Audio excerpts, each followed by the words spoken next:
Hello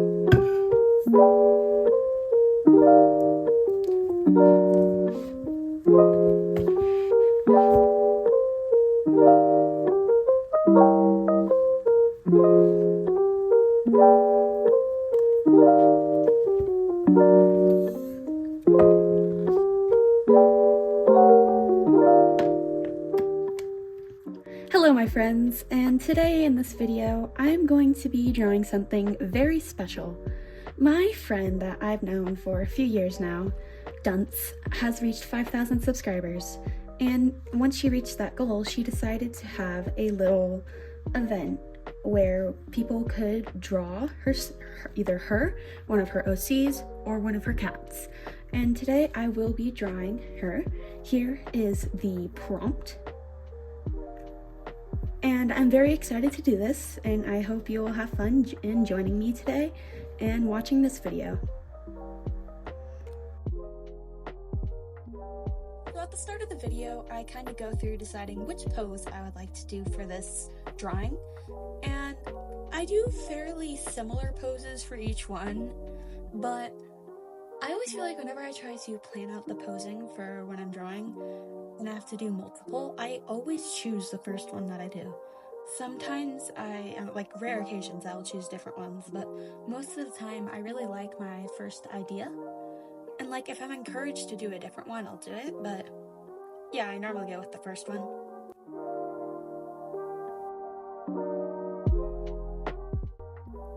So then I started to draw the actual sketch, and with this sketch I was just going more in depth from the little thumbnail that I had done before and trying to get the posing more done, because when I'm drawing I start with this kind of like messy outline of where I want the eyes to be, where the face is pointing, whatever I'm doing with the body and the hands, and I just kind of try to break it down into the simple shapes that work for me. I was struggling on kind of placing the hand and the leg because I don't know, it felt really cluttered in that area kind of, because I had the legs and a hand there and it just felt a little weird, but I eventually got it fixed. And I also just add some of the background things that I plan on adding into that as well.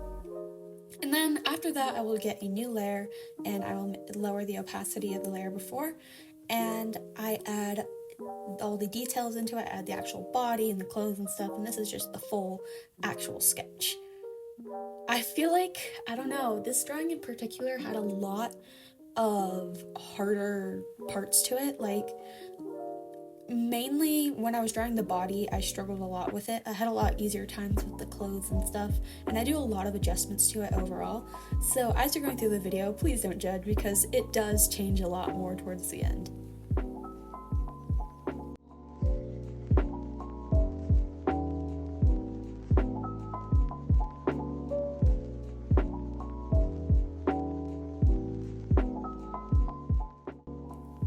Dunce is just an amazing friend and an amazing artist. I'm so thankful to have known her for this long. And just definitely, if you haven't yet, go subscribe to her. And if you're interested in joining this little challenge, you can. Because the more the merrier. Now, I'm not even technically doing this for the actual prizes or anything. I'm just doing it for fun to support her because she's awesome. And I hope you guys will go and support her as well.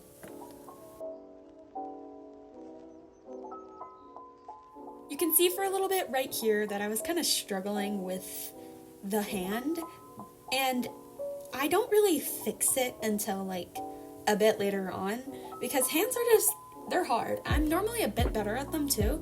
I don't know, it's just doing it this time was a lot harder for some reason, and I was just struggling a lot with it. And just trying to make it look right and connecting it to the arm and just all of that, I was struggling extra hard with for some reason in this drawing.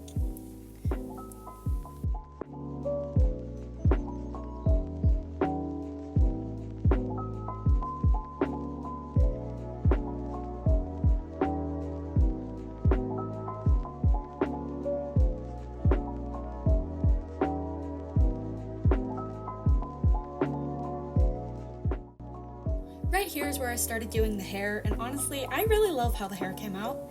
I had a lot of fun adding like the fluff to it, and it was just I don't know, I really liked it. The shapes were really interesting and fun to create, and I just feel like hair is one of my favorite things to draw in general. Whenever I draw a character who like doesn't have that much hair or has their hair covered by a hat, I just get a little, like, I like the drawing less, because hair is just such a fun thing for me to draw. Just adding all the little details to it and eventually going in and rendering it is something I really, really love.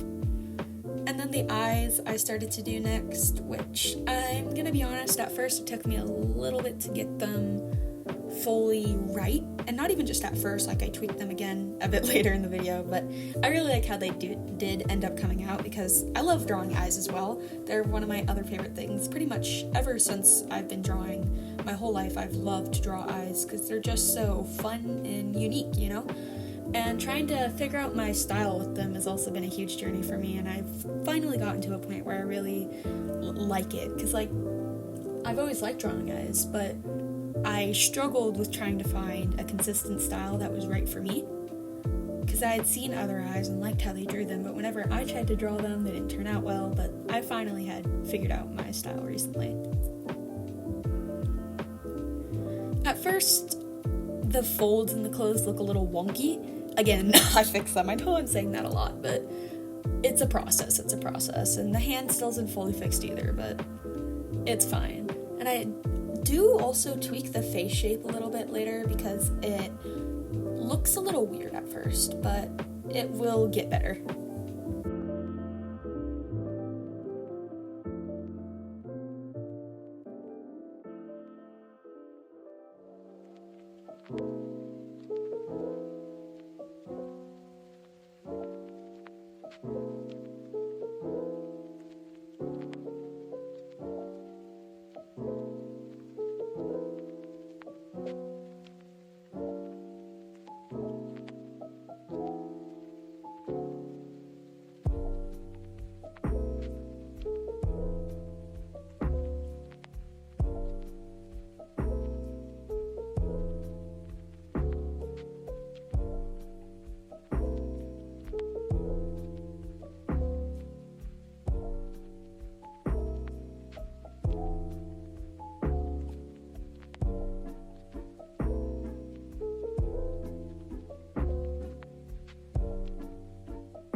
Another thing I really like about my style is my line work. I think it looks very unique most of the time, although I feel like this drawing didn't showcase the line art as much as I would have wanted to, because I was going towards a bit more thinner lines with this one, but I normally have a lot more thicker lines within the art, so it looks a little bit more different than what I would usually do, but I can show right here on screen some of the stuff of what I'd usually do.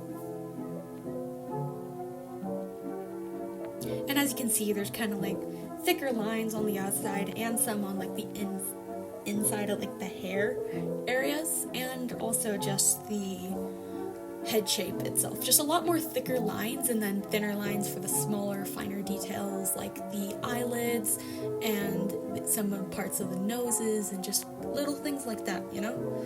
But I feel like this one I had a lot more consistent line weight for the thinner side.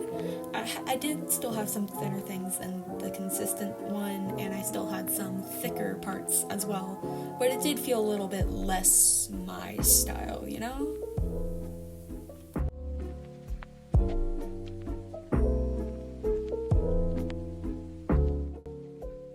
I also added this a few different star elements to the drawing, because if you couldn't tell from my overlay or anything else you've seen on my channel, I really like stars. So I kind of have to add them when I'm drawing someone else, because it's really fun. I think they're really cute.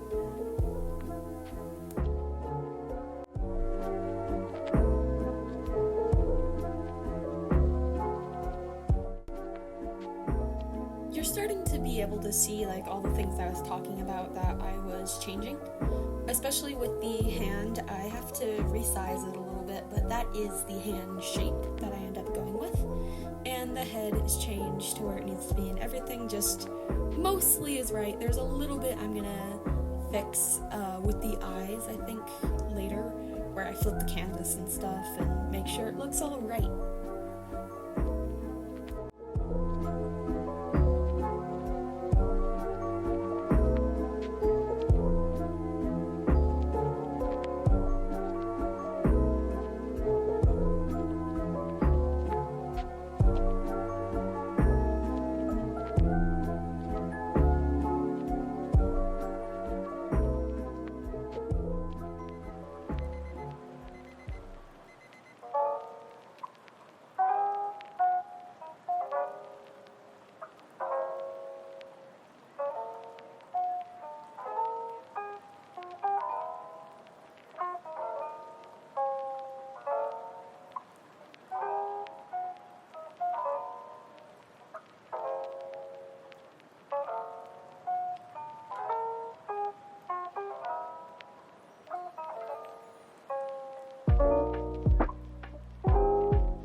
So this is about when I start to do these final little details of my line art, where I like to add color into some of the parts of the drawing. For example, parts of the skin that kind of overlap or like that are inside of the skin. If that makes any sense, I color those in with either an orange or a reddish color, and then I also do the jawline, I color that. I add a little bit onto the eyes, and then I also add some for just the inner parts with like the nose and the blush and also the ear. And then I also started to do my flat colors. So with my flat colors, it literally just is flat colors. Sometimes I'll accidentally add a little bit more onto the layer because I get a little too excited. But I try to keep my flat colors separate from my render because then it makes it a bit easier, not even easier just for me, but for my YouTube videos when I'm posting things on shorts. So I have more to work with.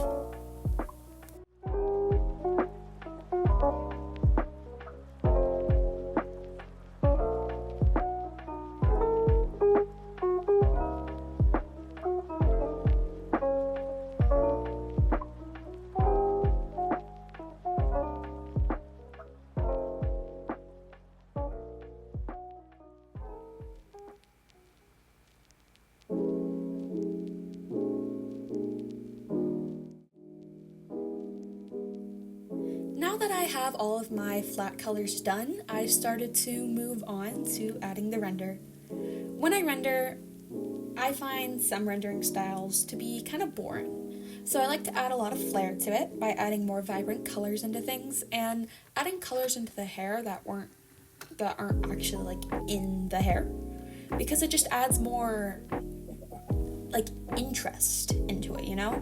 If you're looking at a piece that has all parts of the same color in the hair, I feel like it can get a little bit more bland.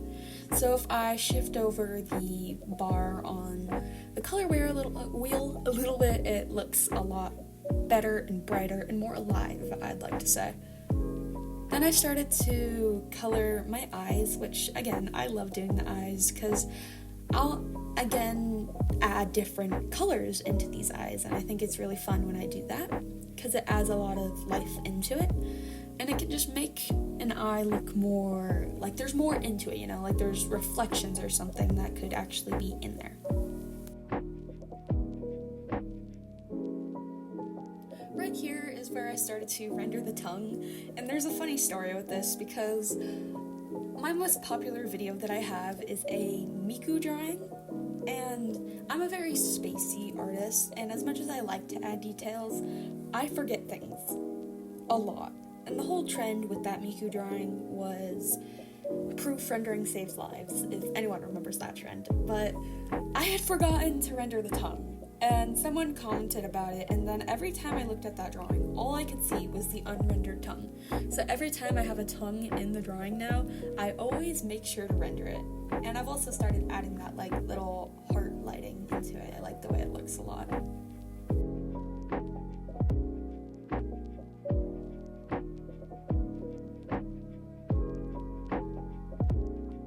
On top of my warm shadows on the skin, I also occasionally like to add some of those cooler shadows, and you can see that on a lot of the shadow places, and I add more to it a bit later on as well, but you can see like on the legs, on the ear, on the neck, there's places like that that have that kind of blue shadow, which your mind kind of tricks you because it looks blue, but it's actually a gray from that original bright pink shadow.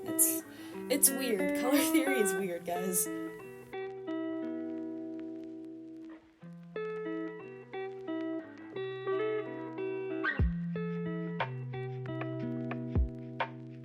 One of the things that I constantly forget to do is add the shading on the hair around where the skin is.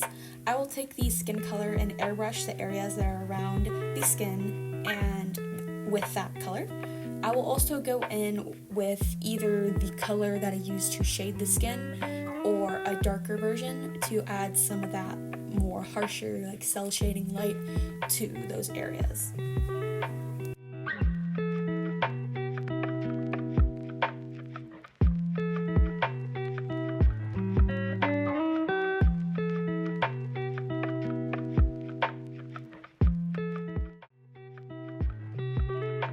Then I started to do the background, and it took me a while to decide which color I should use, but I eventually decided on this salmon, dark salmon kind of color. I went in to start doing the colors for the rest of the part of the background and recoloring some of the parts that I had done with the line art earlier.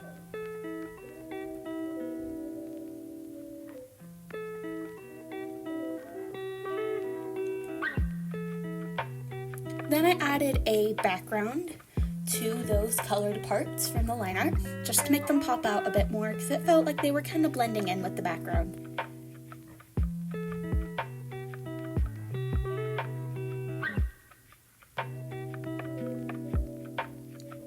And for the rest of the time, I was pretty much going all in the background and adding different parts to it, because just having it one solid color looked kind of weird.